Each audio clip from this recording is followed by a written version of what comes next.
மாற்றிடுவாரு, ஆசீர்வாதமா மாற்றிடுவாரு, சௌக்கியமா மாற்றிடுவாரு. எல்லாருக்கும் முன்னாடி கெட்டு போய் விடணும்னு நினைக்கிற சமுதாயத்துக்கு முன்னாடி உங்களை உயர்த்தி காட்டுவாரு. அதுதான் ஆண்டவருடைய ஸ்பெஷல். அதனாலதான் சொல்றாரு, என்னிடத்தில் வருகிறவர்களை நான் புறம்பே தள்ள மாட்டேன் அப்படின்னு என் ஆண்டவர் சொல்றாரு. எனக்கு அருமையான கேட்டுக்கொண்டிருக்க சகோதர சகோதரிகளே, அம்மாமார்களே, தாய்மார்களே, ஒரு சின்ன வாழ்க்கை வாழ போறோம்.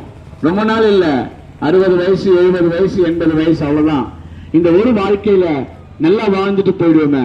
அதுக்கு ஒரே வழி, உங்க நம்பிக்கைய இயேசு மேல வைங்க. நீங்க இயேசுவை நம்பி பாருங்க. அக்கம் பக்கத்தை உறவெல்லாம் நம்ப வேணாம்னு சொல்லல, ஆனா உங்களுடைய முழு நம்பிக்கை வாழ்க்கை நல்லா இருக்கணும்னா இயேசு மேல அந்த நம்பிக்கை வைங்க. இயேசு உங்களை ஆசீர்வதிப்பாராக.